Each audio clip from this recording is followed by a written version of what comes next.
Hi, I am Kimmy with On William Street, and we are here to help you become a more confident quilter, from the piecing to the quilting and everything in between.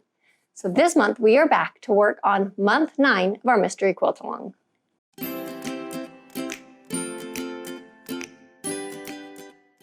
Everything that we're going to talk about today, you will also be able to find in a blog post. So if you want to see kind of the stuff written out or see some of the different links and things that we talk about, head over to our blog and check that out. While you're there, you can also look at our shop where we have lots of fun modern quilting projects available for you. So this month, we are all done with our quilt top. So if you have not finished and put your quilt top together, make sure to check out last month to find all the information on getting that put together. So you'll want to go back to month 8 to see all the final construction and information there. So this month, what we're going to do is we're actually going to work on the backing. So if you have never pieced a backing before or never really put together a backing, maybe you only done smaller projects, we're going to talk about backing. We're also going to talk about some tips and some of the things we use to then baste your quilt top, because we're going to go over some quilting ideas and get it quilted and bound this year as well. So it's going to be a completed quilt all ready to use by the time we're all done. So first, we're going to talk about backing. For backing, you have a couple of options. You can use regular quilting cotton, the 40 to 45 inch wide. You can also, you can find a lot of wide backs. And if you ever hear somebody say a wide back quilting cotton, they're simply talking to a very wide length selvage to selvage. And it's usually about 108 inches. So instead of having just the 40 inches, it's going to be almost 3 times that. And what's really nice about those is that you don't have to worry about piecing your back. You just simply cut the length. So you would use the 108 to cover your longest length if possible. So our quilt's about 60 by 72. So that 72 is going to fit on that quite nicely. You're going to need about 66 to 68 inches of cut yardage on that wide back. Iron it and you're done and you're ready to go. Wide backs are fantastic. If you have somewhere that has a bunch that you can find and look at, highly recommend them. If you're taking your quilt to a long arm quilter, they also love wide backs. I will let you know. They're fantastic. So that's one option, wide back quilting cotton. Second option is to use regular quilting cotton and piece your back together. You can do smaller pieces, you can do bigger pieces. The thing to keep in mind when you're piecing your back though is you don't want to be stretching and maneuvering your fabric. It can make for a wonky back that can end up with tucks in it as you're quilting it. So the nicest thing to do is to treat it like you would the top almost. Instead of just randomly sewing pieces together, take a little bit of extra time and measure it. The easiest way to do it is to simply take 2 lengths of fabric that are long enough to go behind your quilt. So ours, because I said it's 60 by 72, I need my back to be about 66 by 80 inches. Generally, you want to go at least 2 to 3 inches longer on each side, up to 4 to 6 inches. If you're having a long arm quilter do it, or you have a long arm, you'll know that you need a little bit more. If you're doing it on your domestic sewing machine, usually you can get away with about 4 to 5 inches bigger backing than what your finished top is. So I'm going to have mine be about 66 inches by about 78 inches. And I know that 2 of my 40-inch widths is going to give me about 80 inches. So that's going to fit my longer measurement on my quilt. So then I need 66 inches needs to be my width that I'm going to cut off of that fabric. So I need 2 pieces at 66 inches. And if all of this sounds very confusing, go read it in the blog post. It might make more sense as you see the math kind of written down to help you figure out how much backing you're going to need for your quilt. But just keep in mind, for this particular quilt, if you're using widths of fabric, as long as it's 40 inches wide, you're going to want 2 at 66 inches long. Now, this is fun if you want to use, this is a great way to do it if you want to use a fabric that matches your front. It's going to be able to pick the exact same fabric that you had in the front that you can put on your back, so it's going to coordinate perfectly.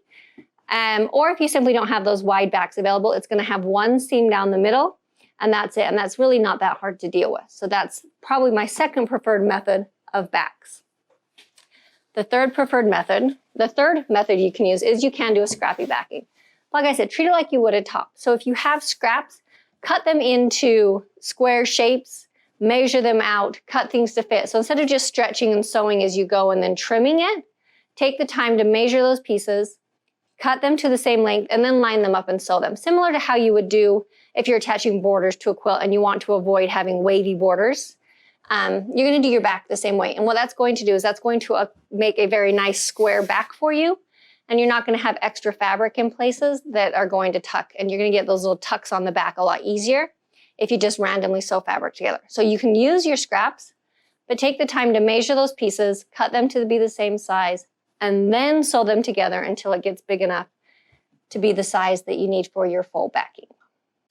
So for this backing, we do have selvages. And you're going to ask, well, can I just leave the selvages in the back? It's your quilt. You can do whatever you want. Something to keep in mind, however, is the selvage, the way that it is woven, is it's not going to shrink at the same as this. Like you can see our other fabric has some give and some stretch. The selvage is such that it doesn't have that because you don't want, it stretching and unraveling all over the place, right? The selvage is meant to keep a nice edge on that. And it doesn't shrink the same. So you very well might have some extra wrinkles and pucks around the seam if you leave the selvages on. So I'm going to cut ours off, but I'm not going to do it yet because I have found if you leave them on, when I sew, not one piece together, my two pieces together, if I leave the selvage on to sew those together, I have this nice, perfectly square edge that I can use. So I'm going to sew them on, and we usually do about a 1/2 inch seam in our backing. Just give a little more durability, make sure it gets quilted over in lots of places and isn't going to come apart. So I'm going to sew these on, and then I'm going to use this last line of little holes. You have like the little holes on your selvage. So I'm going to use the last line, and I'm just going to line my 1/2 inch up, or line up along that as I go, or my 1/4 inch foot or something. I'm going to kind of use that as the edge of my fabric and sew on the other side of it. Then after I've sewn the seam, I'm going to go back in and cut off the selvage and iron it. And when I'm doing my backing, we do iron them flat and just iron them, those backing seams open flat. All right, now that our back is done, we need to talk about what's going to go inside our quilt. A quilt is made up of your 3 layers. You have your backing, your top, and then your batting on the inside. And that's what's going to give you a little bit of heft, a little bit of warmth. There's a lot of different kinds of batting that you can pick from.